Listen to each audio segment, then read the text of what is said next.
ओम नमो भगवते वासुदेवाय। ओम नमो नारायणाय। अथ श्रीमद्भागवते महापुराणे पारमहंस्यां संहितायां प्रथमस्कन्धे षष्ठोऽध्यायः। सूत उवाच एवं निशम्य भगवान् देवर्षेर्जन्मकर्म च भूयः पप्रच्छतं ब्रह्मन् व्यासः सत्यवतीसुतः। व्यास उवाच भिक्षुभिर्विप्रवसिते विज्ञानादेष्टृभिस्तव वर्तमानो वयस्याद्ये ततः किमकरोत् भवान्।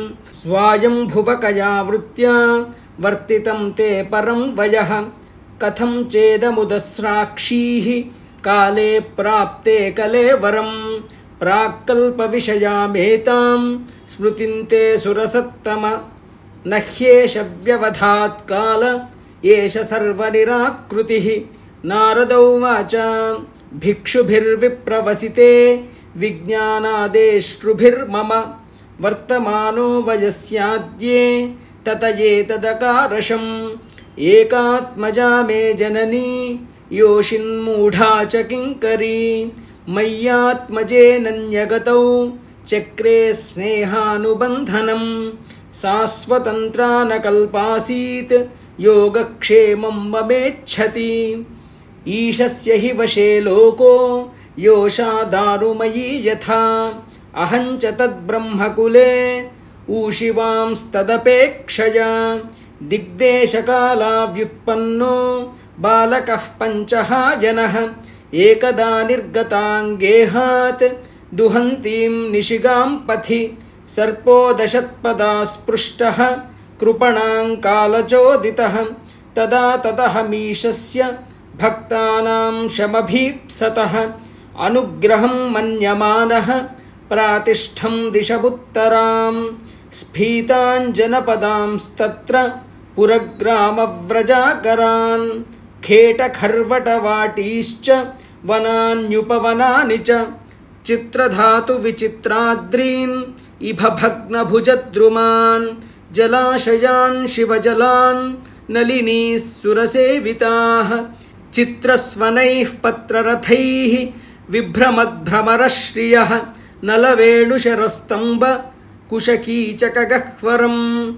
एक एवातियातोऽहम् अद्राक्षं विपिनं महत् घोरं प्रतिभयाकारं व्यालोलूकशिवाजिरम् परिश्रान्तेन्द्रियात्माहं तृप्परीतो बुभुक्षितः स्नात्वा पीत्वा ह्रदे नद्या उपस्पृष्टो गतश्रमः तस्मिन् निर्मनुजेरण्ये पिप्पलोपस्थ आश्रितः आत्मनात्मानमात्मस्थं यथा श्रुतमचिन्तयम् ध्यायतश्चरणां भोजं भावनिर्जितचेतसा औत्कण्ठ्याश्रुकलाक्षस्य हृद्यासीन्मेषनैर्हरिः प्रेमातिभरनिर्भिन्न पुलकाङ्गोतिनिर्वृतः आनन्दसंप्लवे लीनो नापश्यमुभयं मुने रूपं भगवतो यत्तत् मनः कान्तं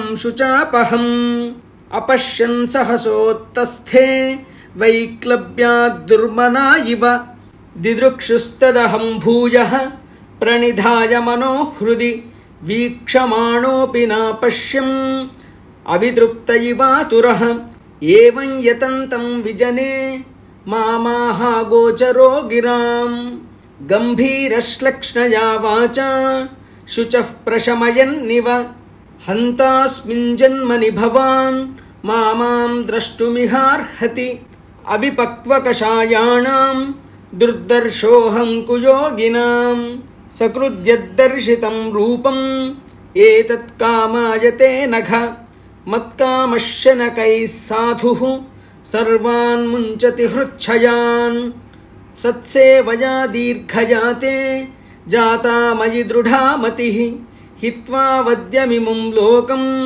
गन्तामज्जनतामसि मतिर्मयि निबद्धेयं न विपद्येत कर्हिचित् प्रजासर्गनिरोधेऽपि स्मृतिश्च मदनुग्रहात् एतावदुक्तो परराम तन्महत् भूतं नभो लिङ्गमलिङ्गमीश्वरम् अहं च तस्मै महतां महीजसे शीर्ष्णावनामं विदधेनुकम्पितः नामान्यनन्तस्य हतत्रपः पठन् गुह्यानि भद्राणि कृतानि च स्मरन् गां पर्यटं स्तुष्टमनागतस्पृहः कालं प्रतीक्षन् विमदो विमत्सरः एवं कृष्णमतेर्ब्रह्मन् असक्तस्यामलात्मनः कालः प्रादुरभूत् काले तडित्सौदामनी यथा प्रयुज्यमाने मयितां शुद्धां भागवतीं तनुम्